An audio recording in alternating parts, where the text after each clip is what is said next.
the audacity of this person. Wow. What's up everybody, how are you doing? My name is Rosie and welcome back to my channel.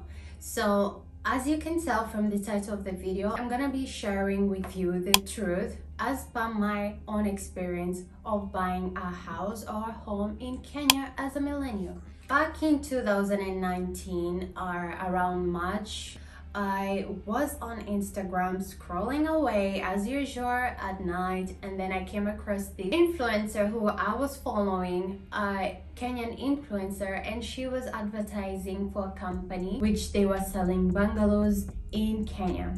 I know if you're Kenyan and you're interested in real estate, you've seen these type of bungalows which they advertise, and then they're looking really nice. Also, the price is not really outrageous for someone who has a average income. They can actually be able to afford them. I wanted to get ahead in life and I wanted to own my own house which I can live in and I don't have to rent. So of course I spoke to her, I direct messaged her, I asked her how much was the property. She told me the price, blah blah blah blah blah blah. A little time passed by, I went home and I viewed the property.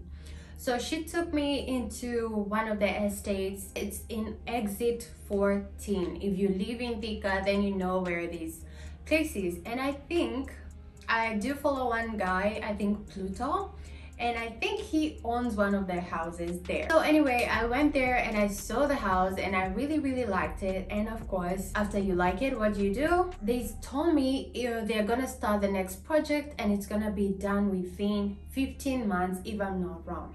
Mind you, this person, I'm gonna mention her name. Right now I don't remember her name because she doesn't work there anymore, and the last time I spoke to her asking her what's going on with the house, she just ignored me.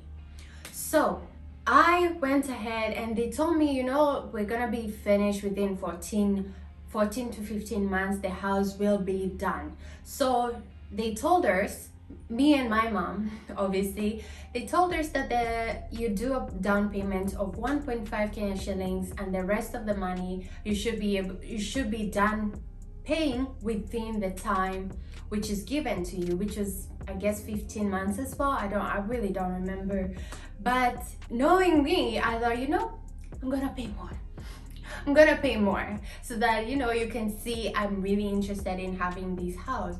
So I transferred 2.75 million Kenya shillings to this company at once, you know, and I trusted them completely. So we went ahead and signed everything. Mistake I did was I did not have a lawyer, and I did not ask advice from other people who are in that industry. I thought, you know, no, it's a big company. They have a huge office in Westlands. Why would they steal from me? Why would they steal from anybody? In fact, they already finished a whole estate which looks amazing. Why would they do, you know, all these thoughts. I thought it's a really good deal. As they say, when the deal is too good, think twice, okay? Well, my senses were gone at that point, okay? So in a hurry, I left Kenya, I came back to Dubai, and I transferred 2.75 million Kenya shillings towards owning a bungalow there. So fast forward, they say they were gonna start construction in May. They were gonna do the groundbreaking in April, and the construction was gonna start in May of 2019. So my prediction was by December of 2020, I will have my home, I will have a house, my first real estate, and I will be so happy, you know, as at that time I was 23. So I was really excited. I'm not kidding. Anyway, fast forward, May comes, they've not done anything, and then they start telling you you know, rain, there's a lot of rain, you know, May June, that's when rain starts in Kenya. There's a lot of rain, we cannot do anything. I'm like, you're a construction company, what the hell are you talking about, you know? I gave them that. So May, June, July, then August comes, they start asking for more money. Like, excuse me, you've not even started building, you've not even started doing anything, and you're asking us as the property, house property owners to pay the rest of the money. So really at that point I was starting to panic. I was like, God, I was really wondering what's going on. Are these people really trying to steal money from people who are really working hard to like get ahead in life? So I outwardly refused to pay, extra, because I was like, well, I paid more than 1.5 what you asked for. So the rest, which was almost 1M extra, more than 1M extra, should be supplying, or should be, I don't know how to explain it, should have taken you a little bit further. But you've not done anything, you've not done the groundwork, you've not laid anything, nothing has been done. So at this point I was starting to really like question everything. I went online, how do you say, hold and behold. Every person was there complaining like, these people are scammers, we've given them money, they've not done anything. So I realized I was not the only one. Of course, I knew I was not the only one. It's a big real estate company, and I'm gonna name it. I'm definitely gonna name it because it has ruined a lot of people. Even up to now, 3 years later, they've not done anything. So anyway, at that point in August, I'm like, well, I'm tired of this. I'm tired of haven't done anything, and then you're still asking people to give you money. So what I realized this company was doing, they were selling off plan, and then they were over promising other people that they were gonna deliver, and then nothing would happen. So they would take money, let's say group A, B, C, and D. So they would take money from A, B, C, and D, then build the houses for the group of A, and then look for another E, F, G, H, take their money and build for B. Like, that's not how you do business. Oh my God. So, and this is actually what, after going to the office, this is what they actually say they were doing. They were taking money from people, building other people's houses, and then you guys will be left like, well, I've already paid, what's going on? So in November of 2019, I was like, you know what, forget about it. I'm done with this. I've learned my lesson. Never again will I ever go with a company promising you to give you a house off plan within 15 months. I swore to never do it again. Even up to now, if I was about to buy a home or anything, even a property, I'll never go with a big company. I'm always gonna do business with an individual, someone who owns that property, and we're gonna be signing together. And I'm always gonna involve lawyers and everything, all the shebang. So in November 2019 comes, and I tell them, listen, you need to give me back the money. I don't even care, because they had in the contract, I know they had said if you will not be able to go forward with whatever is going on, we're gonna take 10% and we'll give you back the money. I was ready to lose the 10%. I was like, fuck it. A lot of people lose money everywhere, I'm not the first one, and I'm not gonna be the last one. So I told them, listen, I know his name. I know he's not in the company, and I really want to say his name. You know what, I really want to say his name. And should I say it and just whatever? Because this is what happened. So this guy's name is Fabian. I think Fabian Nzomo. This was the guy I was dealing with from the word go. And then the person who introduced me to Fabian, her name, she's an actor. She used to be an actor in, was it Wash and Dry or Wash and Go? That Kenyan film back in the day, That's how I know, that's where I knew her from. So, what was her name? Damn. I be really having like a really bad memory. I don't remember her name because, you know, sometimes I be like, I don't want to remember, then I forget everything. Anyway, November comes, I tell them, I need some money, nigga.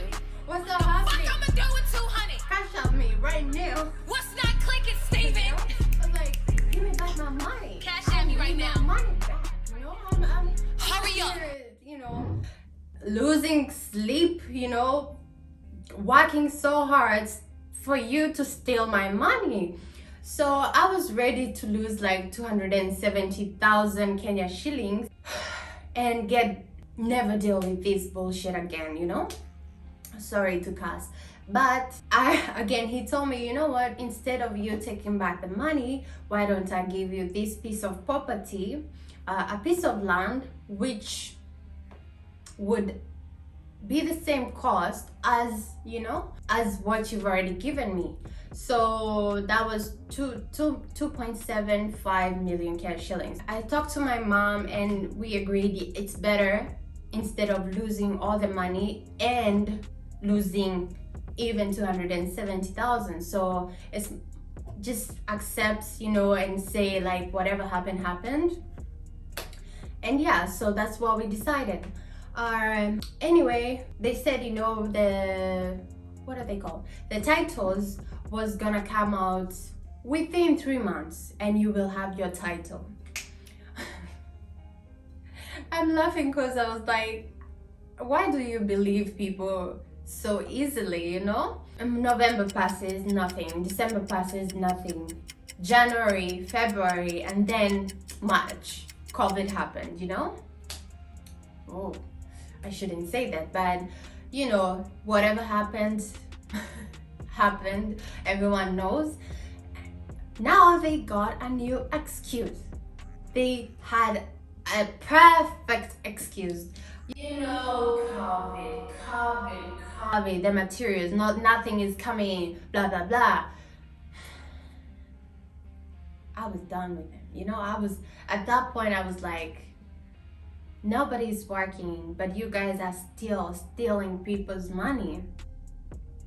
Anyway, let me give you another example that I saw online. There was a woman who had bought this property from them a while back before me. And of course, whatever happened, she started asking money from them. You know what they would do? They would write a check for her of 5,000, 10,000, from 3 million, or I don't know how much she had paid. She would receive checks of 50K. Like, as a person, like, I gave you 3 million, why would you give me 50,000 a check and then the check bounces? Like, are you serious? You know, they would drag everything so that she wouldn't be able to get all the money at once. Anyway, fast forward again, March happened, so they called us for a meeting in office. At that point they were still in Westlands, a really huge office.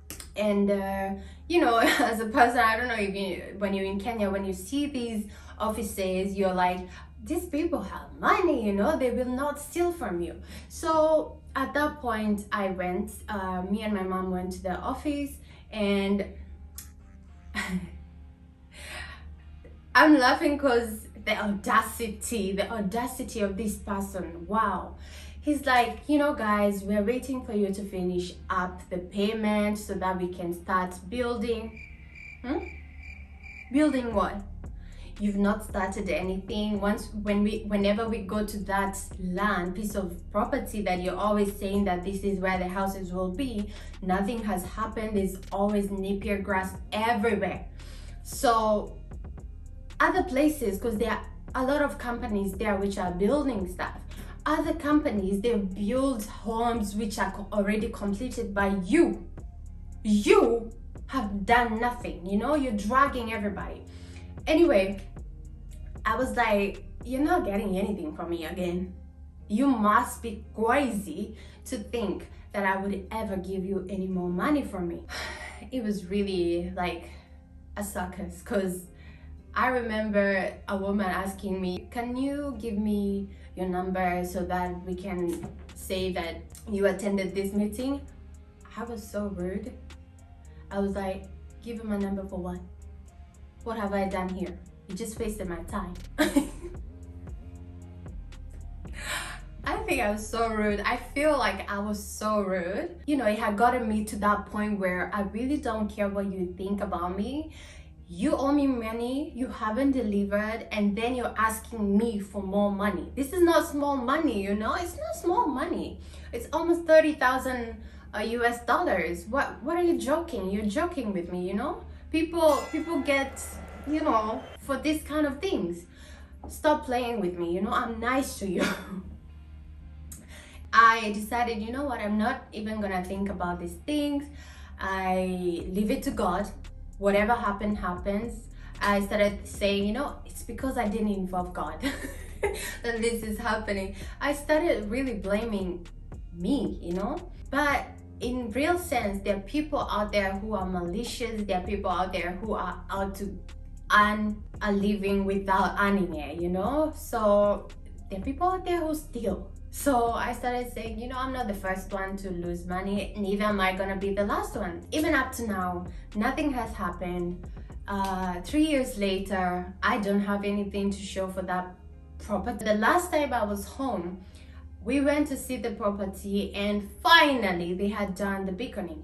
But at the same time, they're still saying, you know, we haven't really gotten the titles for you guys. It's still gonna take time. I'm like, how long does a title take? How long does a title take to be given? 5 years? Like, wow.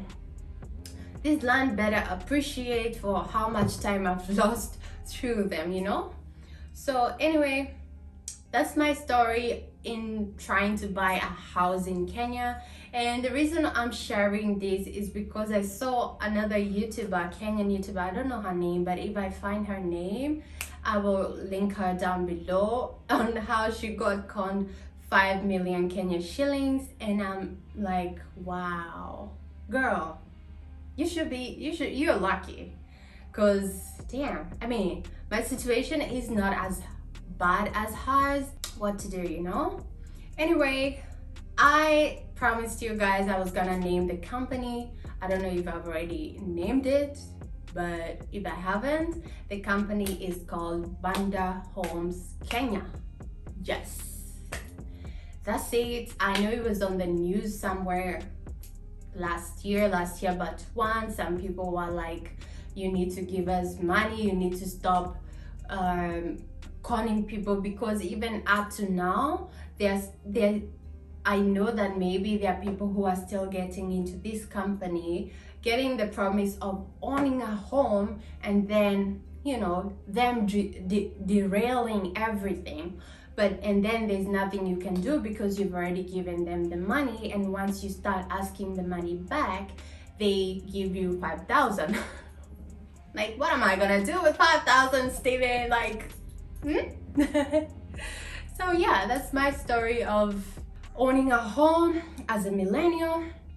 I hope you learned something. I told you I have learned never to go with a big company, never to go off plan if I want to buy property. I would rather save money and do it myself. Okay, do it myself. Like, if the constructor guy asks me, do you need that they need windows or whatever material, I go to where the materials are being bought, and I pay the money, and I get the produce or the goods or the stones, and I bring them back to my construction site. I will never, like, my trust has been ruined 100% with real estate people, construction people. Another story I just want to tell you is one of my mom's best friend. She had a neighbor, and she had saved like 8 million, and she wanted to build a mansionette in Thika as well. Oh my god, you know, there's so many stories which happen in Kenya that people don't want to talk about, but she gave 8 million to the construction guy and thinking she was gonna come back home and the house will be completed, you know. 3 months later, the guy calls her and tells her the money is over and it's only a skeleton. Like, what I mean, I don't know. Do you guys know what a skeleton is? The guy has only risen the house with stones only, nothing else. He has done nothing else. No roofing, no windows, no doors, nothing. Ugh, I was like, damn, why do people have to do this? You know, like if someone trusted you, someone has been saving so much, thinking they were gonna get their own house, that they're not gonna struggle anymore, and then you do this to them. Kenyan constructors, I don't know what they call, but you need to change, guys. You really need to change. Like, it's not nice, you know. Anyway, that's my story. I hope you learned something, and if you're out there having the similar story, comment down below. You know, we want to read the stories and know that we are not alone in these stupid mistakes that we do with money. Okay guys, I will see you in my next video. I really hope you enjoyed, and yeah, bye bye, see ya.